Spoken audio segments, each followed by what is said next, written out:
Hey guys, so it's fanfiction week and I asked one of my friends to suggest a fanfiction, so Dan and Phil, because they get really weird and I thought we were doing weird fanfiction, but Ollie's video has proved otherwise.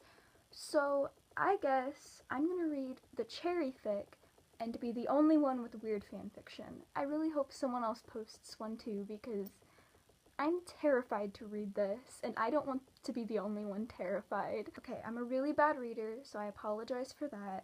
I awake groggily. I can't remember anything. Yesterday was all a blur. I know Phil and I have been dating for a year now. It was our anniversary, so we decided to have a party. I remember lots of alcohol, weird indie movies, and boiled eggs. But now, where am I? I adjust my eyes and look around. It's bright, blindingly bright. I can make some obscure shadowy figures. I recognize chairs, what looks like an assortment of clothes and various objects on the floor, and a TV.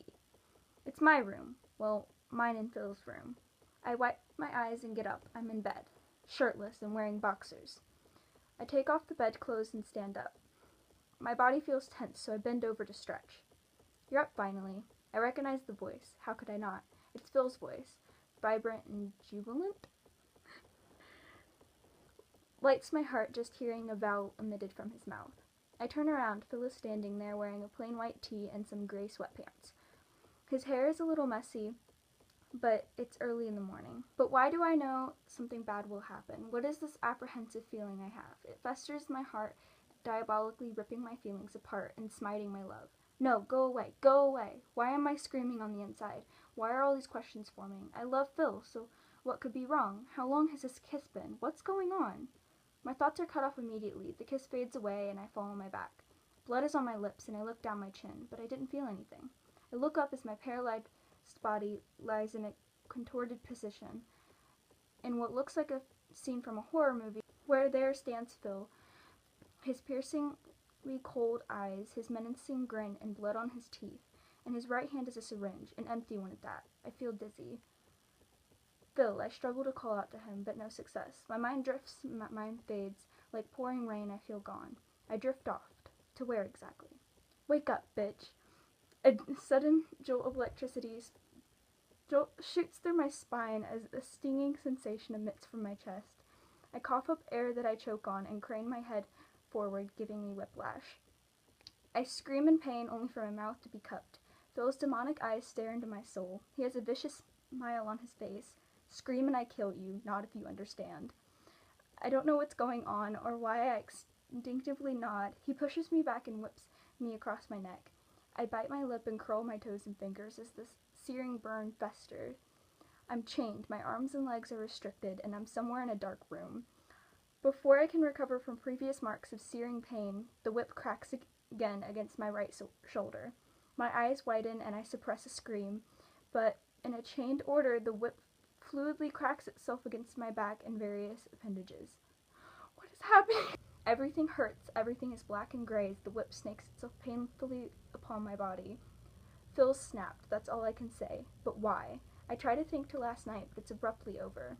How does it feel, bitch? Phil snaps. He accentuates the last word to me as if to let me know that I am now his bitch. I grit my teeth and lie. It feels good, babe. Tears stream down my face faster. He licks the tears off my face, slurping them with the utmost obnoxious moans. It's not kinky licking either. It's almost like Phil is slowly eating me like ice cream. He's gonna thaw me by licking me all around until I'm nice and moist, or then he'll take a bite and it'll be over. At least that's the feeling. Your tears, Phil grunts between licks. They're so delicious. He moans in pleasure. I hold my tongue and try to suppress every urge to scream, but it's futile. Phil stops licking me and unchains me systematically, almost like he's a robot. Before I can collect my bearings, Phil charges towards me, swinging his whip passionately against my withered body. The whip travels its way painfully across myself, each strike so much more deadly than the last.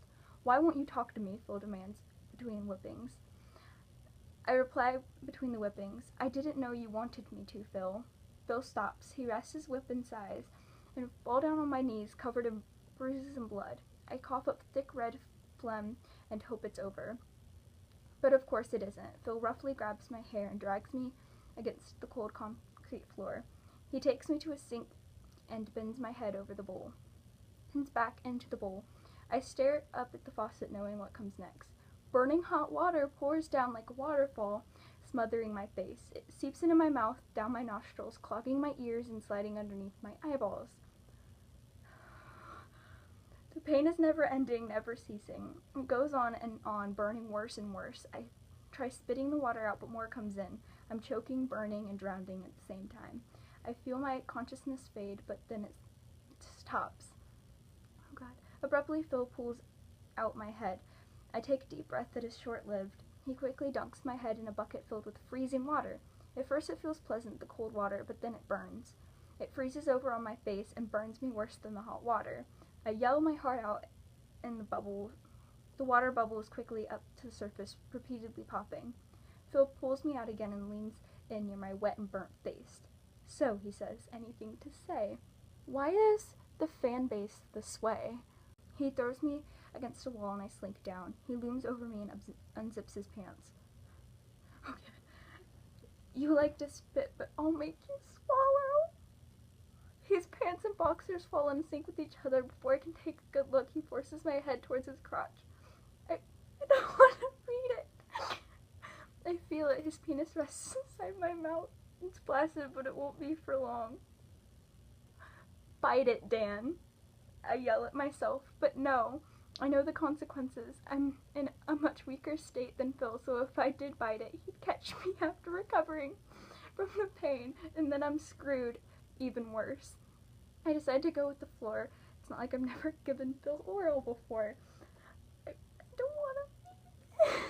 Can I just skip I'm gonna skip part of the blowjobs thing, because I want to read the horrifying parts, not this. He unzips his pants and rips off my underwear. Oh no. Oh no. I don't want to read that. Oh no. Revealing my flaccid penis. It occurs in a slow motion, the uncurling of the whip as it slices through the air. My visage of shock as I quickly shut my eyes, hoping this is all a dream. And the snap. The crack as the whip unleashes its wrath. It slaps me straight on against the base of my penis and manages to slap itself against my testicles. This is beyond pain. But, oh my God, I'm female and I'm cringing. Knox, I hate you. I know you're watching this. I hate you. I decided to skip some parts just so I don't run out of space and I can almost finish it. If you want to read it all, I'll leave the link, but yeah. But Phil, you can't do this. Why, Dan? Explain it to me, Phil says, chuckling. Because I know what I'm going to say, but it's not a wise idea. The moment I utter these words, it's the end of my life. The end of my life is nigh. I know I'm going to be a dead man, and I accept that. Despite this insanity, I still love Phil, so I must say this no matter the consequence. Because why, Dan? Because guys can't be yandere, Phil. Silence. Complete and utter silence. I feel it. I feel Phil's anger. I can breathe, but I realized what he did. He ripped out my vocal cords so I can't scream. Oh my God, it's 3 a.m. I can't deal with this right now. So I'm not reading this because it gets really gruesome. But basically, he's just torturing Dan, and it's very detailed, and I'm really uncomfortable right now. I'm not okay. If I could truly describe to you this pain, the sheer vehemence of the suffering would be enough to torture your body with the mere words. So I'll allow you to be able to give yourself the benefit of the doubt of this pure and unmitigated torture. Finally, it's almost over, but it only gets worse. I'm fucking done. So I skipped a lot of it. I hate the fandom. That's what we've learned today. And don't write fucked up fanfiction about real people. In general, it's just kind of fucking weird and crazy and a little creepy, but especially about real life people Who the hell thinks of this? It's like the hat fic and the chair fic. This is worse than those. But, so that was me reading the cherry fic. I'm scarred for life now, and I kind of want to throw up and cry. It's 3 in the morning. I'm going to bed. See you next Wednesday!